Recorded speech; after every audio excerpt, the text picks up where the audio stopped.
자유한국당의 쇄신, 처음엔 팔자를 쥐었으니까 할 일은 하겠다는 결기가 있었는데 점점 칼날이 누그러져서 이제는 인적 쇄신이 사람 쳐내는 것은 아니라고 해요.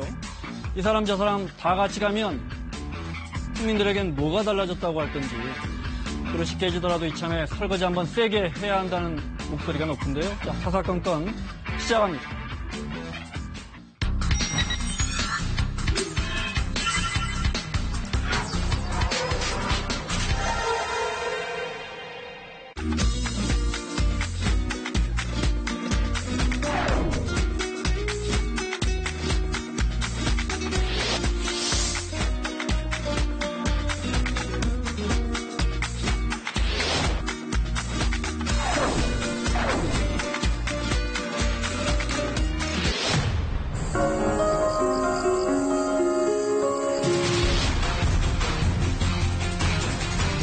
보수 대통합이 아니라 이런 태극기 극우 세력들과의 묻지마 대야합을 추진하고 있다. 한국당의 전원식 변호사에게 경고합니다.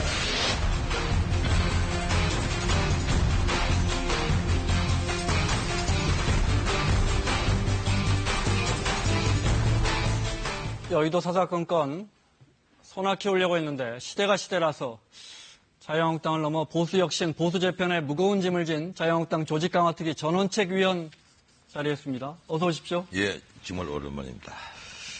근데 나이가 전혀 들은 것처럼 안 보입니다. 고맙습니다. 예, 취재기자 할 때 뵙고 조직 강화특위 출범한 지가 열흘이 넘었고요. 이제 한 열흘 됐죠? 네, 잘 돼가고 있습니까? 정신이 없네요, 그냥. 뭐 이 정도로 기자들이 몰려들 줄 몰랐는데 인터뷰 같은 걸 자제한다고 하는데 주변에서 보면 왜 저렇게 말이 많으냐 이런 오해를 할 만큼 뭐 기사를 쏟아내니까 제가 더 걱정이 큽니다. 아니 언론사에서 언론사 웬만한 언론사 한 곳당 하나 인터뷰씩만 해도 뭐 10여 곳, 20여 곳 기사가 나갈 테니까요. 네. 지금은 말 조심할 때인 것 같아요. 네. 그래도 이것저것 여쭤보고 싶은 게 많습니다. 소나 길러도 아쉬울 게 없는 인생인데 뭐 후회되지는 않으시고요. 후회할 일은 아니죠. 예. 뭐, 언론에서는 삼고철회, 오고철회니 뭐 이런 얘기 하는데 참 고민을 많이 했어요. 근데 저 아니면 할 사람이 없는 것 같았어. 네. 뛰어들긴 뛰어드는데 내가 어차피 현실 정치할 사람은 아니니까. 네. 뛰어든 겁니다. 정권을, 김병준 비대위원장이 정권을 준다고 했잖아요. 예. 뭐 지금 상황 보니까 정권을 주던가요? 정권을 가지고 있죠. 네. 주둔가가 아니고 정권을 주지 않으면 이 혁신이라는 걸 할 수가 없습니다. 김병준 비대위원장도 비박 지도부에 의해서 추대된 분이고 또 우리 조직강화위원회에서 당연직이 있습니다. 이 사무총장이 당헌당규위에서 위원장이고 네. 사무부총장 두 분이 들어오거든요. 그분들이 이른바 비박이고 그분들도 조직 강화 심사의 대상이 되어 있는데 그분들이 이 논의에 개입을 한다든가 또 초기에 이 조강위원들을 선임할 때 그분들이 의사가 개입이 되면 나중에 다른 분들이 승복을 하지 않죠. 네. 그래서 나한테 정권을 달라 이렇게 얘기를 했고 뭐 제가 잘라서 달라는 게 아니고 이 나중에 이것이 의심을 받지 않으려면 내가 정권을 가져야만 한다 이렇게 된 겁니다. 회의는 어디서 합니까? 당사에서 안 하시잖아요. 예, 당사에서는 하지 않고 국회에서도 하지 않습니다. 처음부터 내가 그곳에서 하지 않겠다고 얘기를 했어요. 그래서 지금은 여의도의 기계회관에 우리 사무실을 마련해 놓았는데 또 비공식 회의는 제 사무실을 중심으로 자주 모입니다. 네. 김병준 비대위원장이 자신이 인적 쇄신하기가 힘드니까 인적 쇄신을 하청한 거다. 그런 이야기들 많이 들으셨잖아요. 처음에 이 방송에도 자주 나오시는 박지원 의원님, 이 정식 구단이잖아요. 뭐 그분을 비롯해서 많은 분들이 차도살인이다. 그래서 내가 그런 얘기를 했습니다. 뭐 뉴스를 너무 많이 보신 것 아니냐. 원래 비대위원장이 뭐 칼 잡고 그 금수를 펼칠 그런 자리도 아닌데 어차피 이 칼을 드는 사람은 조강위원을 들을 수밖에 없습니다. 이 당헌당규에 그리 되어 있어요. 알겠습니다. 인적 쇄신을 좀 구체적으로 여쭤보겠습니다. 알아서 빠질 거라고 봤던 분들이 지금 보니까 알아서 빠질 것 같지 않습니다. 지금 우리 대중들이 뭐 단도직입적으로 얘기를 합시다. 이게 사실은 다른 방송에서는 내가 이름을 얘기하는 걸 참 조심스러워 하는데, 이 단도직입적으로 얘기해서 지금까지 그 당권을 한 번씩이라도 그 잡아보았던 분들, 혹은 대선 주자로 거론되었던 분들, 네. 뭐 김무성, 홍준표, 그리고 바깥에 있는 분은 유승민, 또 안철수, 그리고 당한 인사함으로 요사이 거론되는 그 많은 분들이 있지 않습니까? 예, 그리고 당 밖에서 황교안 이런 분들도 있고 또 김문수. 우리 당의 자산이 굉장히 많아요. 범보수의 자산이 굉장히 많다는 거예요. 네. 뭐 우리 당을 넘어서서 우리 범보수 진영에 이 일정 부분 그 팬층을 거느리고 있는, 그리고 지지층을 거느리고 있는 그런 자산들이 대단히 많이 있습니다. 이분들이 너무 초조해하고 네. 하는 거니까 내가 가끔 가다가 한 번씩 그 말씀을 합니다. 좀 기다려라. 왜 이렇게 성급하냐, 초조하냐. 그리고 물렸을 때를 아는 사람이 앞으로 나아갈 때 나아갈 수 있는 거지. 물렸을 때를 모르는 사람들이 나아갈 수 없는 법입니다. 네. 그걸 아셔야 되는데, 이 당사자는 또 주변에 하도 말을 많이 하니까 또, 그렇게 생각을 잘 못하는 모양이에요. 네. 그래도 여전히 그분들이 때가 되면 당장은 아니지만 물러설 것이다 이렇게 믿습니다. 아니, 당장 그저께 한 신문이, 조간신문이 대문짝만하게 보도를 했습니다만, 김무성, 홍준표 두 분이 당권 도전하지 않을 것이다. 네. 뭐 제3의 라인이. 예, 네. 이런 추측성 기사, 어느 근거를 갖고는 썼습니다. 보니까. 아마 본인들도 이제 이 사태를 아주 냉정하게 파악하는 그런 시간을 가지고 있지 않겠느냐. 저는 네. 그렇게 생각을 합니다. 무슨 뉘앙스로 그런 말씀을 하시는지는 알겠습니다. 소화에 집착하면 네. 이 대의를 잃는 법입니다. 네. 그건 사마천 사기 때부터 수많은 역사 서적을 보면 거의 모든 상황에, 모든 정치 상황에서 모든 정치인들이 똑같이 경험한 거예요. 네. 소화에 집착을 하면 큰 걸 놓치는 법입니다. 근데 왜 우리 정치는 이 여든 야든 이 소화에 집착하는 분들이 많은지 모르겠어요. 좀 크게 국가를 보고 미래 세대를 보고 그 자기의 내공을 갖추면 왜 낭중지추란 말도 있잖아요. 네. 자기가 하기 싫어도 송곳치를 뚫고 나오는 법이에요. 그걸 모르시고 다들 초조해 하시고 하는데, 그리고 이제 선거는요, 이성의 게임이 아니라는 걸 아셔야 됩니다. 선거는 감성의 게임이거든요. 네. 그 자기 내공을 충분히 갖추고 대중을 함께 호흡을 하면 그 감성이 전달이 되는 거예요. 그걸 아셔야 되는데, 대중을 설득하는 방법도 나는 좀 구태의연한 것 아니냐, 네. 이런 생각을 하고 있습니다. 그런 분들이 지금 말씀하신 홍준표, 김무성 이런 당권과 관련돼서 언급되는 분들이 자기를 희생해야 자유한국당이 살아난다. 여전히 그렇게 믿고 계십니까? 정치인의 첫 번째 미덕이 자기 희생입니다. 방금 자기 희생이라고 얘기를 했는데, 우리가 흔히 소명의식을 갖고 열정을 다한다 하는 그런 표현을 자주 하거든요. 이 막스 웨버의 교과서에도 실려가 있습니다만, 이 열정을 다한다는 게 바로 자기 희생을 뜻하는 거예요. 네. 자기 희생을 보여주지 않은 정치인이 큰 정치인 되는 거 보셨어요? 절대 안 됩니다. 자, 그렇게 말씀하시는데 홍준표 전 대표만 해도 이문열 작가 얼마 전에 또 만나가지고 보면 어떻게 보면 새 과시처럼 다정한 사진이 이렇게 있고요. 네, 이문열 작가 만나서 또 TV 홍카콜라라 그래서 요즘 유행하는 유튜브 정치 방송도 하신다는 거예요. 네, 홍카콜라라는 시원하다 이거죠. 이게 콜라를 흔들면 뻥 터지게 할 말은 한다. 네, 그래서 저희가 보기에는 지금 위원님 말씀하신 분위기하고는 맞지 않다. 개인이 전혀 물러날 생각은 없다. 개인이 그 자신을 중심으로 포럼을 만들고 또 연구 모임을 하는 것, 네. 나는 괜찮다고 봐요. 그리고 이문열 선생 뭐뿐입니까? 우리나라의 이 보수의 이론적 바탕을 늘 제공해 오는 이데올로그들 많이 계십니다. 이문열 선생 같으신 분이 거기에 고문을 맡아 주신다면, 나는 박수를 치지 나 반대할 생각은 없어요. 그리고 이 홍준표 대표가 나는 홍카콜라 이러는데 이 콜라처럼 탁 쏘는 것만 생각하지 말고 좀 그 몸에 정말 좋은 것, 이 콜라가 그렇게 몸에나 좋은 음료라고 생각하지 않습니다. 이 청량음료는 맞는데, 뭐 콜라가 그렇게 몸에 좋습니까? 이게 콜라 속에 이 치과에서든 질색가 하잖아요. 이 뽑아 놓은 이빨 한번 담가놔 보세요. 하루면 그 이가 다 잘라버립니다. 네. 알겠습니다. 콜라가 몸에 좋은 음식은 아니다. 네, 톡 쏘긴 하지만. 홍준표 대표가 나를 향한 막말 프레임이 작동할 때 당내 중진들까지 그에 편승해서 부안해동한다. 나를 공격한다. 이렇게 누가 봐도 친박들 좀 정리 좀 해라. 이런 입장인데 그래서 친박 이야기를 좀 해보겠습니다. 홍준표나 뭐 이른바 당권 주자들도 이게 쇄신하기가 쉽지 않은데 당내 친박은 끌어안는 모습이세요? 맞습니까? 지금 우리가 보수라는 이 거대한 그 집단에 여기서 그 누굴 쳐내고 하면요. 보기에 따라서 그 진영 논리에 빠지는 분들은 기분 좋겠죠. 살듯하고. 야, 시원하다.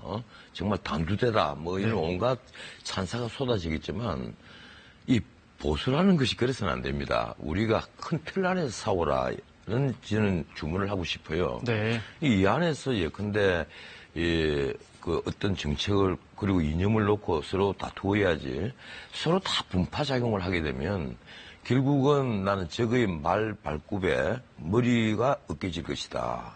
그래서는 안 된다. 네. 함께 모이고 나서 그 안에서 다투더라도 다투라. 저는 이렇게 해서 친박 비박 간에 이 사태가 왜 왔습니까? 친박 비박이 정말 그 얼마 안 되는 알량한 권력 다툼을 하느라고 싸우는 바람에 이 사태가 왔단 말이에요. 그렇다면 지금이라도 철저한 자기 성찰, 네. 그리고 반성이 뒤따라야 됩니다. 아니, 박근혜 전 대통령이 지금 이렇게 영의 몸이 돼가 있는데 친박만 책임 있는 겁니까? 그렇지는 않단 말이에요. 내 자신이 박근혜 전 대통령을 가장 많이 비판했던 사람입니다. 아마 보수 논객으로서는 나처럼 박근혜 대통령을 비판하는 사람이 없을 거예요. 급진 좌파라고까지 부렸던 사람이에요. 그런데 저를 비롯해서 우리나라 보수층들이 하나가지 반성을 해야 될 것이 제대로 우리가 보수 정권을 지켜오는 데 있어서 이게 회초리를 보냈고 그리고 정직한 고언을 했느냐 하는 것도 우리 생각을 해봐야 됩니다. 친박 비박은 말할 거 없어요. 작은 알량한 권력 때문에 서로 간에 싸우고 다투고 난리들이 나지 않습니까? 그 말씀은 친박도 책임이 물론 있지만 누구 하나 과거의 이 문제에 대해서 책임으로부터 자유로운 사람은 없고 그래서 친박만 도려낼 수는 없다 이 말씀. 친박뿐이 아니죠. 네. 사실은 이게 누구 도려내느냐 도려내지 않느냐 여기에 대해서 시청자들도 관심이 높으실 텐데 네. 가장 좋은 면모 쇄신은 한 명도 도려내지 않고 면모를 쇄신하는 겁니다. 제가 기대하는 게 그건데 그건 아마 힘들 거예요. 네. 어차피 도려내긴 도려내야 될 텐데 그건 좀 지켜봐 주십시오. 알겠습니다. 그런데 알겠습니다. 큰 틀 안에서 싸워야 되고 그 전에 또 어떤 자기 성찰이 필요하다. 거기까지 알겠습니다. 당내 친박계가 여전히 수적으로 많고 또 어떤 보도 보니까 오늘인가 어젠가요? 친박계에서 탄핵 찬성하는 의원들 사과해야 한다 이런 주장도 나온다고요. 근데 예를 들어 권성동 의원 같은 경우에는 탄핵소추위원장인가 했잖아요. 예, 그렇죠. 제가 여쭤보고 싶은 건 과연 물리적으로 한 집에 있을 수 있느냐 이걸 여쭤보는 겁니다. 그래서 제가 드리는 고언이 서로 간에 박근혜를 어떻게 볼 것이냐. 더 넓게 보면 MB정부, 박근혜 정부를 우리가 어떻게 보아야 할 것이냐. 그때 보수층이 이른바 보수정부라고 그랬으니까. 예. 그 문제입니다. 이게 지금 박근혜 전 대통령이 탄핵 사유가 있느냐 없느냐 하는 문제는요. 저도 있다고 그랬어요. 전 정부들이 다 탄핵 사유가 있다고 하는 것을 변론으로 하고 박근혜 전 대통령에게 탄핵 사유가 저는 있다고 봅니다. 이 권력을 사유화한 그것만으로도 나 탄핵 사유가 있다고 보는데 하지만 탄핵 재판이 졸속 재판이라는 거 그리고 그 뒤에 직전 대통령을 구속하는 문제라든지 그리고 박근혜 전 대통령을 재판하는 과정을 지켜보면서 내가 참 법조인으로서 이건 진보 보수를 떠나서요. 좌우를 떠나서 법조인으로서 회의감을 느꼈습니다. 과연 이런 재판이 공정한 재판이냐. 하루에 10시간씩 일주일에 나흘씩 하는 재판이 우리가 형법에서 얘기하는 방어권이 보장된 그런 재판이냐. 그런데도 지금 당사자인 새누리당 안에 있는 법률가들 그리고 국회의원들이 아무도 그 점을 그 점을 진지하게 대하지 않아요. 전부 다 피해갔단 말이에요. 내가 만약에 김무성 의원이나 유승민 의원 같았으면 달걀을 맞고 돌을 맞더라도 박근혜 재판 법정에 가봤을 겁니다. 한 번, 두 번, 세 번, 네 번 가봤을 거예요. 그랬으면 친박 비박 간에 이렇게 갈라서지 않았겠죠. 서로 간에 서로를 이해하는 작은 삭은 트겠죠. 네, 알겠습니다. 얼마 전에 또 화제가 됐던 발언입니다. 촛불혁명은 혁명인데 왜 태극기 부대는 부대냐? 그분들도 다 나라 걱정하시는 분들인데 화제가 됐었습니다. 월요일 날 저희 프로 출연하시는 박지원 의원이 들으셨는지 모르겠습니다. 이렇게 이야기하셨어요. 그 자리에서. 한번 들어보겠습니다. 저는 조광특 의원이 개인 생각으로 다 함께 하겠다. 네. 이런 것을 제가 옳다 그러다 할 위치는 있지 않습니다. 네. 그렇지만은 거듭 말씀드리지만 광주 5.18 때 공수부대가 나와서 오히려 평화롭게 했다고 하면 아마 공수혁명이라고 부를 겁니다. 네. 그러나 지금 현재 태극기 부대가 박근혜 정권이 옳다. 박근혜 대통령이 정의롭다. 이렇게 얘기하는 것은 역사를 부인하는 겁니다. 그리고 국민을 무시하는 거예요. 거기에 우리 전원책 변호사가 저런 말씀을 하는 것은 저는 좀 잘못됐다. 이렇게 생각합니다. 그 전주에 무슨 말씀하셨냐면 내가 아주 좋아하는 사람인데 전원책 변호사를 가지 말라고 말렸으면 좋겠다. 그런 이야기 하셨거든요. 아니, 저도 우리 박지원 의원을 반대 진영이 있지만 참 좋아하는 분입니다. 네. 예. 또 인간의 가장 기본 덕목인 책임지심을 갖고 있는 분이에요. 그래서 난 정말 참 인격적으로 참 훌륭하신 분이다. 난 이렇게 생각을 하는데 저분이 흔히 말해서 정치구단이라고 자칭 얘기를 하잖아요. 네. 우리 바둑 두는데 구단이 입신입니다. 팔다만 하더라도 좌조라고 그래요. 앉아서 멀리 본다고 얘기하거든요. 근데 초단이 수졸입니다. 지킬 숫자에다가 졸렬할 절자를 붙이라고 네. 수졸이라고 하는데 즉 구단 되시는 어른이 갑자기 수졸스러운 말씀을 자꾸 하시면 어찌자는 건지는 모르겠어요. 박지원 의원 말은 아마 네. 저는 저를 격리하기 위해서 의도적으로 하신 말씀으로 생각합니다. 그렇게 알아듣겠습니다. 태극기 부대도 역사 발전에 도움이 되면 태극기 혁명이 될 수 있다. 아니, 근데 도움이 안 태극기 되는 것 부대, 같다. 이런 거예요. 태극기 부대라고 자꾸 말씀하지 마시고 네. 태극기를 들고 나오는 분들 중에 저도 좀 언짢아하는 부분이 있어요. 거기 왜 성조기는 왜 들고 나오느냐. 아무리 한미동맹이 중요하지만 네. 성조기를 들고 나오는 모습이라든가 군복 입고 선글라스 끼고 나오는 모습을 저는 좋아하지는 않습니다. 하지만 저분들 현장에 가서 저분들이 하는 말씀을 하나씩 한번 들어보세요. 저분들이 과연 극우인지 네. 우리가 극단주의가 급진주의하고 왜 다른가 하면 교조주의에 빠져가 있는 사람이거나 가령 이슬람 이론주의라든지 기독교 이론주의 같은 분들 그리고 또 폭력으로 모든 것을 해결하려 하는 분들을 우리가 극단주의라고 부릅니다. 그래서 극우 하면 KKK단이 아주 대표적인 네. 극우잖아요. 네. 그러니까 태극기를 들고 시위를 하시는 분들을 그런 사람들에 비교해서 극우라는 프레임을 자꾸 뒤집어 씌우면 어떻게 네. 하겠어요. 저분들도 다 애국자들입니다. 우리들의 아버지, 어머니 같은 분들도 있고 또 아주 젊은 청년들도 많아요. 제 주변에도 저기 나가시는 분 계세요. 예, 네. 젊은 청년들도 많이 있어요. 저분들 극우로 몰아붙이고 무슨 박근혜의 이 팬들 아니냐. 난 그렇게는 보지 않아요. 네. 지금 오히려 박근혜 전 대통령 구속으로 인해서 떨어진 이 국격을 걱정하는 분들입니다. 그런데요. 예. 이렇게 질문을 드려볼게요. 태극기 부대에 중추라고 할 수 있는 대한애국당의 강령을 보면요. 이렇게 되어 있습니다. 그래픽이 준비되어 있습니까? 대한애국당의 강령이 이런 겁니다. 사기 불법 탄핵으로 대한민국의 정통성을 지켜온 박근혜 대통령이 누명을 쓰고 탄핵당하는 사태가 벌어졌다. 이거 동의하십니까? 저는 네. 우리 헌법재판소의 결정을 사기 탄핵이다 이렇게 보지 않습니다. 네. 이 법률적인 절차는 정당하게 이루어지는지는 나는 한번 따져볼 문제는 있다고 봐요. 그 이야기는 여러 번 이야기하셨고요. 예. 네.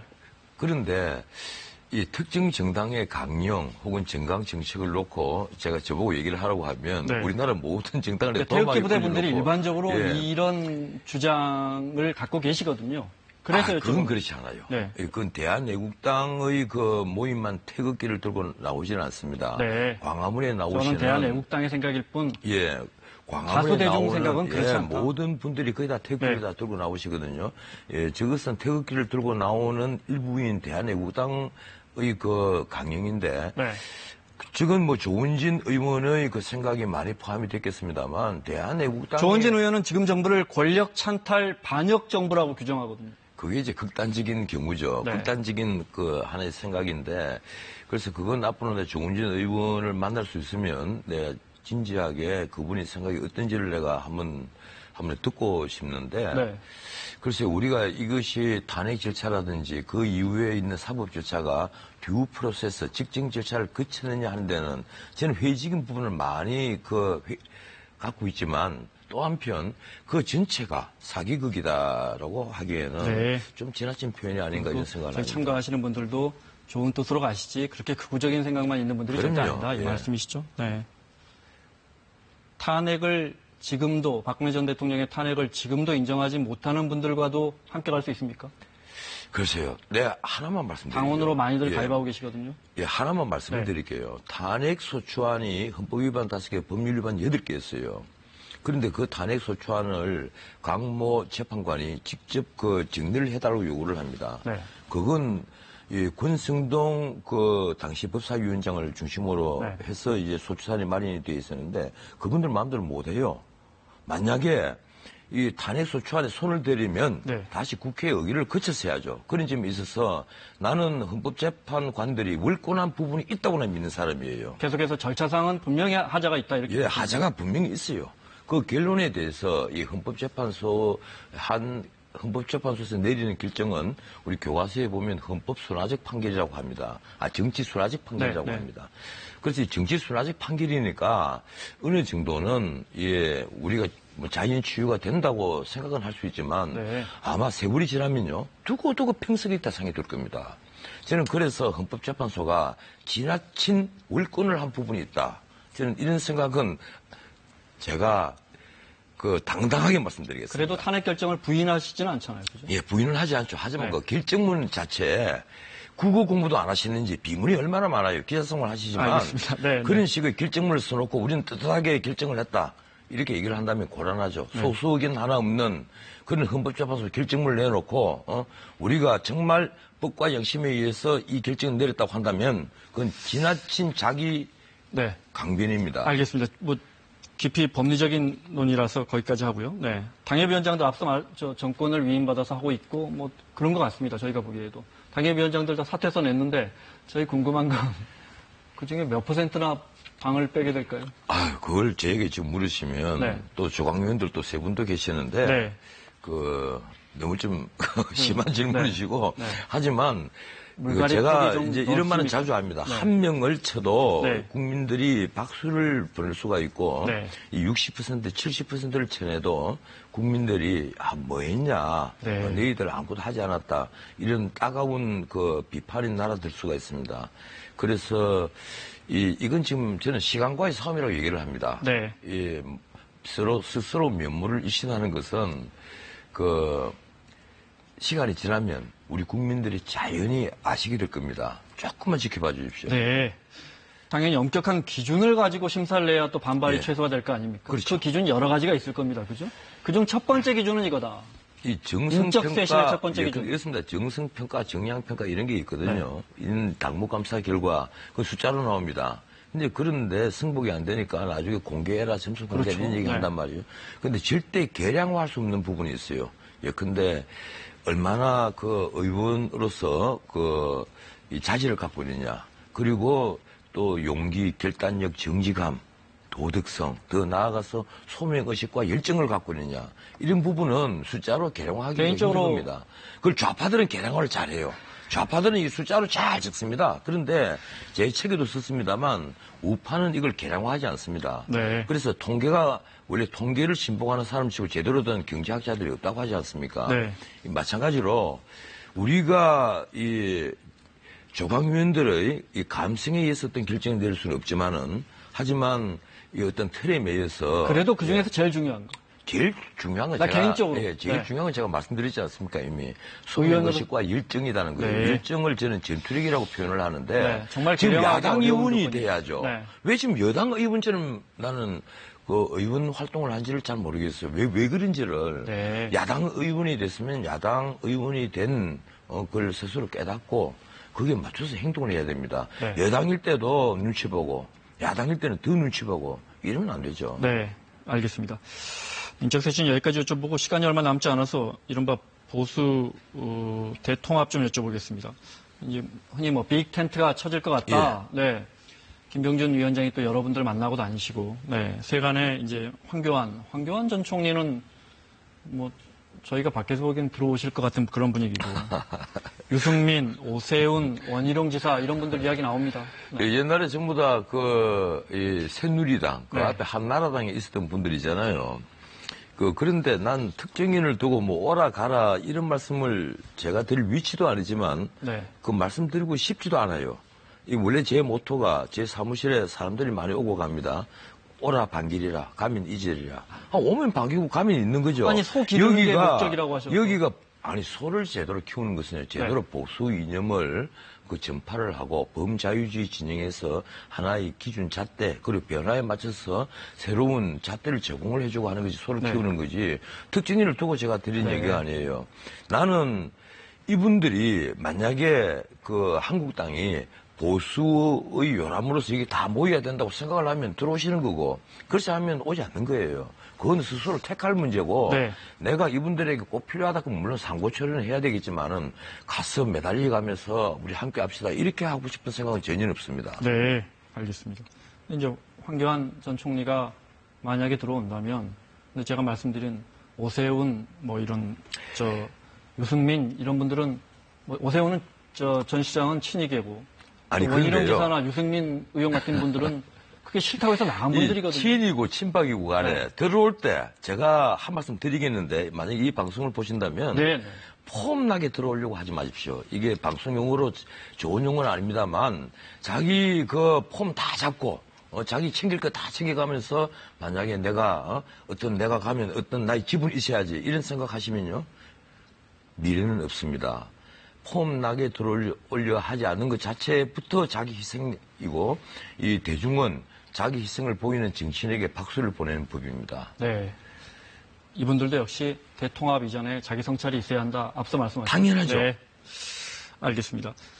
자유한국당 조강특위 인적쇄신에 대한 여러 우려들, 여러 기대들 그중에 아주 매운 목소리 하나 들어보겠습니다. 바른미래당 하태경 의원의 이야기 들어보겠습니다. 한국당의 전원책 변호사에게 경고합니다. 전원책 변호사는 보수 대통합이 아니라 보수 대공멸의 주범이 될 수 있음을 경고합니다. 연일 전원책 변호사는 태극기 부대도 보수다. 그저 나라를 사랑하는 사람들일 뿐이다. 하고 옹호하고 나섰습니다. 어제는 김병준 비대위원장까지 태극기 부대도 보수라고 규정을 했습니다. 태극기 부대는 보수가 아닙니다. 태극기 부대는 박근혜 전 대통령이 오류도 없고 죄도 없다는 죄를 지을 수도 없다는 즉 박근혜 전 대통령을 수령으로 모시는 개인 숭배 집단에 불과합니다. 하 의원 여기 참 맵습니다. 네. 아니, 제가 한 말씀 좀 드릴까요? 우리 진행자께서는 맵다는 표현을 쓰는데, 그 용어부터 좀 제대로 골랐으면 좋겠어요. 저분이, 저도 잘 압니다. 근데 저분이 과연 나에게 경고를 할 위치에 있는 분인지, 경고한다고 그러잖아요. 저분이 경고를 할 위치는 아닌 걸로 아는데, 또, 이 주범이라 그래요. 주범. 보수, 괴밀의 주범이라고 그랬나? 보수가 무너지는데 주범이라는, 주범하는 범자는 범죄의 범자입니다. 표현을 쓸 때 잘못 쓰면요, 상대방의 감정을 해치게 되거든요. 내가 만약에 하태경은 보수가 아니다. 하태경이야말로 트로이 목마다. 하태경이야말로 보수 괴밀의 주범이다. 이렇게 하면 기분 좋겠어요. 그래서 우리가 언어를 사용할 때는 좀 이제 고품격의 언어 사용합시다. 좀 유머도 좀 섞고 네. 말이죠. 어떻게 저 당이 나는 어디에 있고 얼마나 큰지를 나 잘 몰라요. 그리고 저 당이 스스로 보수라고 얘기한 적 없잖아요. 그런데 내가 보수 단일대우 만들자고 하니까 왜 제 당에서 다 발끈합니까? 난 손학규 대표님 개인적으로 정말 좋아하는 분이에요. 잘 알고. 네.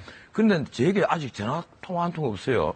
근데 저렇게 화를 내시고 역정을 내신단 말이에요. 내가 물론 심정은 압니다. 시험한 지 한 달밖에 안 됐는데 이 보수 단일대우 얘기하니까 이쪽 당이 흔들리니까 네. 저렇게 이쪽에서 큰 텐트가 쳐준다고 하니까요. 예, 저렇게 네. 역정을 내시는 건 여기는 알겠는데. 작은 텐트란 말이에요. 근데 좀 사용하시는 표현 하나만은 좀 그 상대방을 배려를 하고 좀 품격 있게 이제 알겠습니다. 품격 있는 정치를 하실 때 아니에요? 네.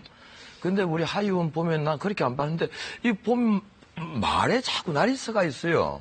그 나리스가 있으면 그 날은 반드시 자신에게 돌아갑니다. 그래서 조금 서로 간에 우리 웃으면서 얘기할 수 있는 여유를 좀 가지자고 오늘 말씀을 드리겠습니다. 네, 알겠습니다. 저희가 한 5분 정도 준비했는데 30분이 훌쩍 지났습니다. 그렇습니까? 네, 말씀을 워낙 잘하시니까요. 조강특위는 언제까지 한답니까? 전당대회 해서 언제까지 비대위 체제로 갈 수는 없고. 그 당헌 당규에 조강특위 만드시면 언제까지 한다 정해져 있지 않을 겁니다. 이게 시간과의 싸움이에요. 그렇다고 해서 무진장 끌 생각은 없습니다.